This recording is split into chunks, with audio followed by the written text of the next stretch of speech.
We're now ready to begin our look at the four-stage negotiation process. And we begin with preparing for a negotiation, planning your negotiation strategy. Most people, when they think of negotiation and when they take negotiation courses, focus on the second stage, which is actually negotiating, being in the room with another person, arguing, trying to persuade that other person. Often, the analogy is two gunfighters in the room, seeing who can draw the fastest, who has the best tools and techniques for persuading somebody else to do what you want. Now, of course, that's an important part of negotiation, but equally important and perhaps more important is, first of all, how you prepare for negotiation, and then after you've reached an agreement, how you bring that agreement to closure through forming a contract, and then finally, how you perform the contract. Sometimes people will ask, well, were you successful with your negotiation? And they'll respond, yes, I got the price I wanted, or I got the quantity and the quality of goods that I wanted from the supplier. But that's not the right answer. That's not the right question. Were you successful in the negotiation? The question should be, were you successful with performance of the contract? Were you successful with this whole process? So we're going to take a very holistic view of the negotiation process. And now we start with Unit 1 on preparing for negotiation. Perhaps the most important unit of the four, and perhaps the most time-consuming. We're going to spend quite a bit of time on how you prepare for negotiation. Specifically, we're going to ask these 7 questions. And we start with a preliminary question that people don't often think about, and that is, should I even be negotiating? Here's a depiction, a simple depiction of your question, yes or no. Now, in my courses at the University of Michigan, I ask my students to do a real-life negotiation where they go into the city of Ann Arbor.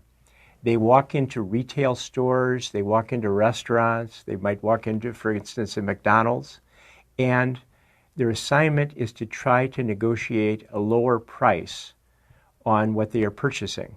They can't go into a market where the price is normally negotiated. They have to go into a retail establishment where the price is fixed and try to negotiate a lower price.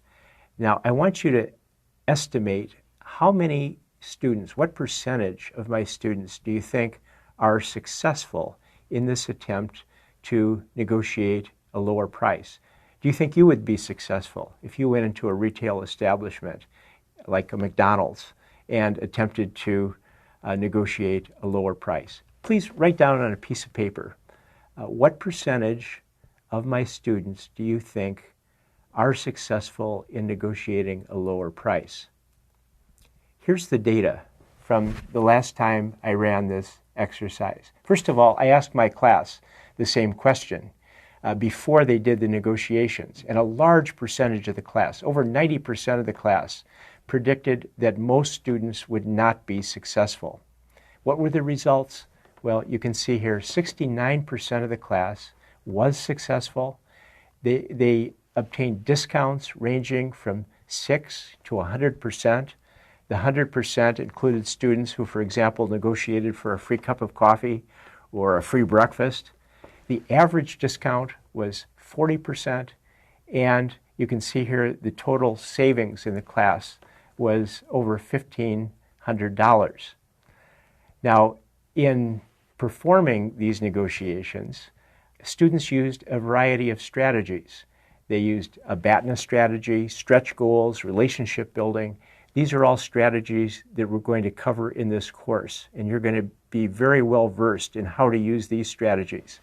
They also use some unconventional strategies that I don't teach and that I don't particularly recommend. Some people would put these in the category of tricks, but some people argued that they were poor and deserved a discount. Some people stretched the truth a little bit. They used a timing strategy. They used a sympathy strategy. Let me give you an example of the unconventional strategies used by one of the students. This student wanted to buy some sushi for his family. So he went into a sushi restaurant and he arrived late at night, 5 minutes before the restaurant was going to close, realizing that the restaurant had already prepared what are called bento boxes, which are little boxes of sushi and other Japanese food, and realizing that the restaurant might want to get rid of them at that time of the night. Before he walked into the negotiation, he put a $20 bill in one of his pockets and a $10 bill in the other pocket so that he could argue, depending on the amount that was being negotiated, he could pull out the 20 or the 10 and say, this is all the money I have. So he pled poverty, he stretched the truth a little bit, he used timing, and then finally he used sympathy. He told the person running the sushi restaurant that he had 3 hungry children at home and they loved sushi. End result, he negotiated a 50% discount off of the normal price of the bento boxes that he bought. He saved around $50 from this negotiation. Now again, those might fall into the category of tricks. I'm not going to teach tricks in this course. This course is more strategically oriented, and we're going to get to stretching the truth later in the course when we talk about ethics and some ethical standards that you should use in negotiation. How did my students feel about this experience? Well, as you can guess, there was a mixed bag of feelings. Many students felt about this experience the way that many people feel about negotiation in general. Some people are simply uncomfortable with negotiating in any situation, or they're embarrassed. Or some of my students were terrified, hesitant, guilty. They felt weird. It felt strange. Some felt it was a dreadful experience. And others enjoyed the experience. And in fact, some students enjoy this experience so much that they continue to engage in this type of experience following the course, and they will send me emails about their negotiating experiences. Here's an example. Received an email from a student who had settled in San Francisco, and this is what he said in the email.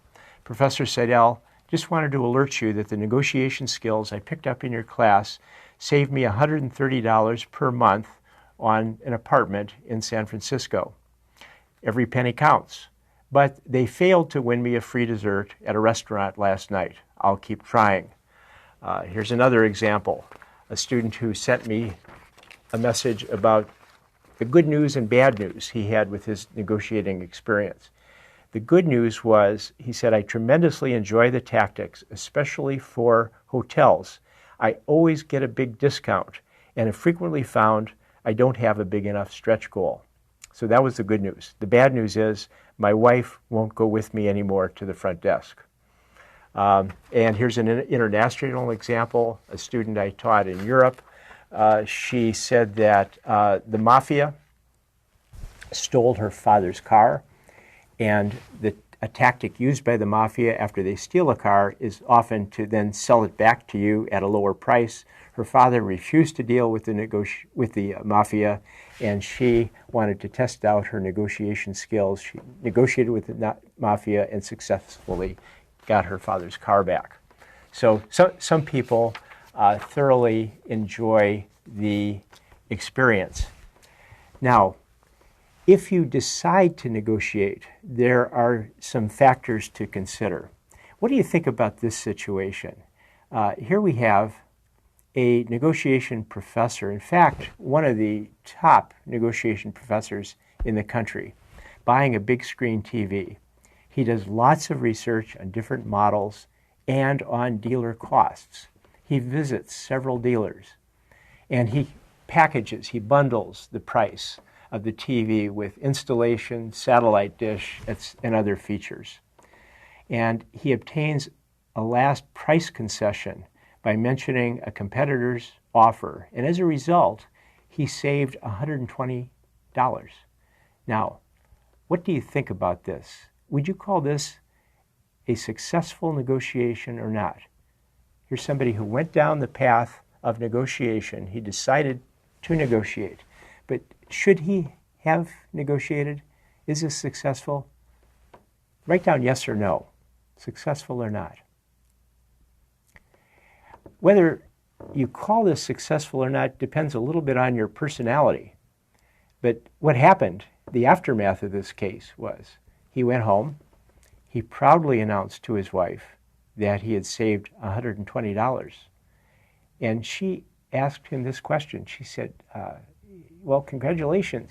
How much time did you spend on this negotiation? He thought for a second. He said, well, 20 hours. And she said, is your time really worth $6 an hour? So I think we all have to make this kind of decision in deciding whether to negotiate. Some people love to negotiate. Some people have no problem with this. Other people might ask, is this the way we want to spend our brief time on earth?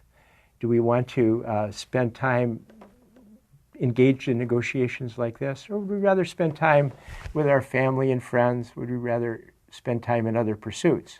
If you enjoy this, if this is what turns you on, then I would call this a success because you enjoy it. But I think it's also important to think of the costs and the benefits, especially the costs in pulling you away from other opportunities. Here's one final example of somebody who decided to negotiate. This happened very recently and created quite a buzz in the United States. We have a college offering a job to a professor, and she replies by email. Granting some of the following provisions would make my decision whether to accept your job offer easier. Let me know what you think. For example, she wondered if they would consider a higher salary, and she wondered if they would consider no more than 3 new class preparations per year for the first 3 years.